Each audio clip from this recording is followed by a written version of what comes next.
Welcome everyone to History Gone Wilder, part of Half History Will Travel. I am your host, the Wilder historian, Dr. Lucas Wilder, and this episode begins Sherman's role in the American Civil War, as the Battle of First Manassas begins.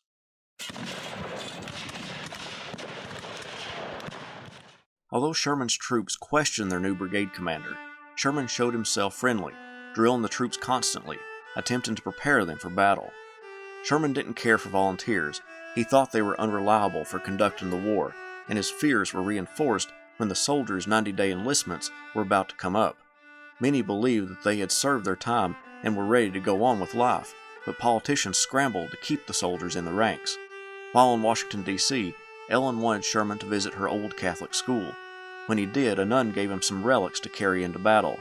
He said he would carry them in his holsters. Sherman's brigade was made up of the 13th, 69th, and 79th New York regiments, the 2nd Wisconsin Regiment, and a battery from Sherman's old 3rd U.S. Artillery.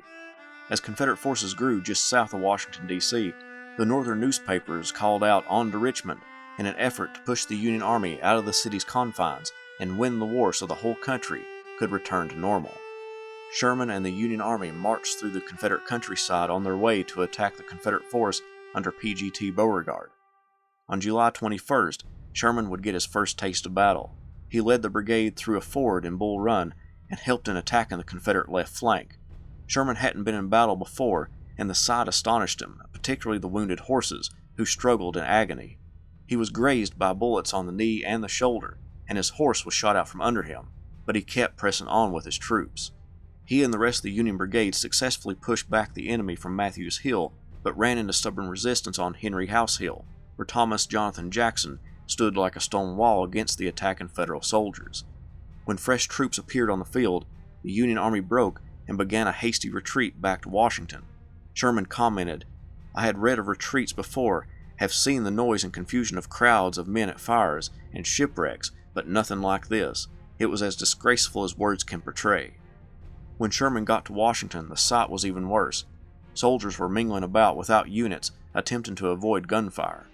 Sherman took action and closed the ferry across the Potomac River to soldiers who weren't with their units. He also got the adjutant general to close all bridges leading to the city. Sherman's actions helped calm the situation.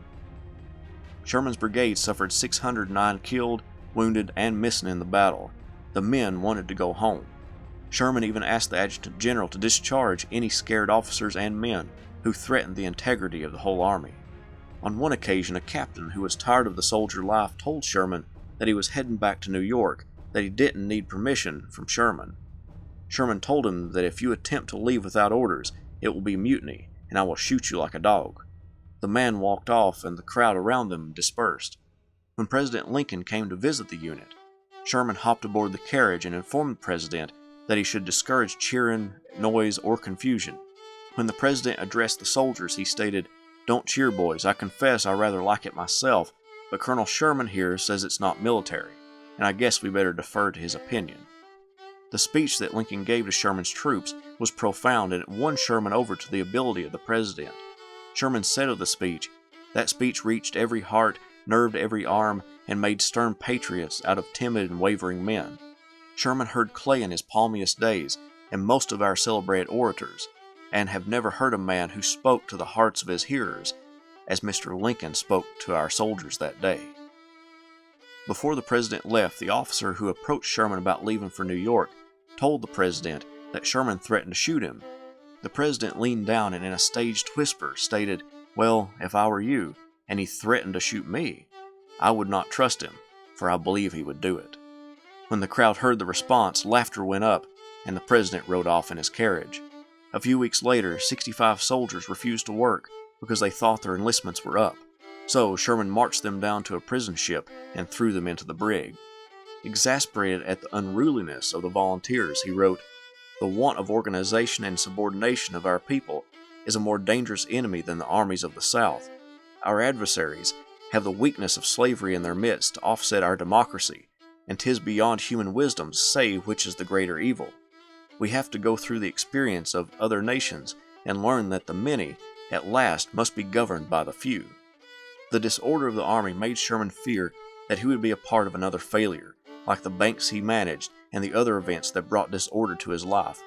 He wanted the country to put forward a strong effort to suppress the rebellion, but they seemed to lack a driving force. In mid-August, Sherman was promoted to brigadier general, and his old friend from Fort Moultrie, Robert Anderson, requested to meet with him. Anderson was now the commander of the Department of the Cumberland in Kentucky and Tennessee. Anderson wanted Sherman to come with him to Kentucky as his deputy. When the two met with Lincoln, Sherman wanted a promise that he would never be asked to command again. Lincoln, jokingly, agreed and said he didn't have enough positions anyway. Sherman was serious. If the Union was going to depend on undependable and inadequately trained volunteers, then he didn't want a command position. He would state, "Not till I see daylight ahead do I want to lead.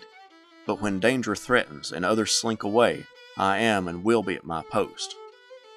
On September 1st in Cincinnati, Sherman met with Anderson and his old friend George Thomas. Together, they cobbled together a strategy for prosecuting the war in Kentucky. It would be Sherman's job to assemble troops from northern states and loyal Kentuckians for operations in the Bluegrass State. One of the ultimate goals was to invade East Tennessee and relieve its loyal citizens of Confederate oppression. Sherman traveled to Indianapolis and Springfield, asking each state governor for troops, but they admitted that all of their troops had been committed to Union General George McClellan in the East or John C. Fremont in Missouri. Sherman traveled to St. Louis to speak with Fremont, who remembered him from their meeting in California. However, Fremont would spare no troops for operations in Kentucky. When Sherman returned to headquarters in Louisville, reports of a burned bridge forced him to lead about 1,000 soldiers to the bridge and repair the structure. Anderson sent a few more thousand troops so that Sherman possessed around 5,000 men to defend the bridge. Both he and his opponent, Simon Bolivar Buckner, exaggerated the size of each other's force.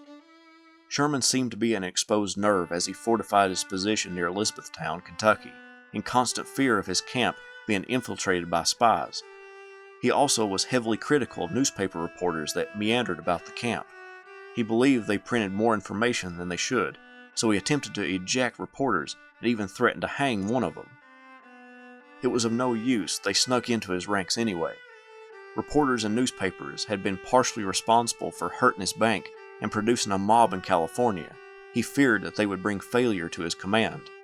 The situation grew more frustrating for Sherman when on October 8th, Anderson stepped down from his position and Sherman was made commander of the department. He lacked men, weapons, and ammunition to defend the state, yet the Lincoln administration wanted him to secure Kentucky as well as invade East Tennessee. He wrote to the administration asking for troops, weapons, and ammunition, and the Secretary of War, Simon Cameron, came to visit him in Louisville. Sherman reiterated his problems and pulled out a map showing that McClellan and Fremont had only a 100-mile front to protect, but his front was at least 300 miles.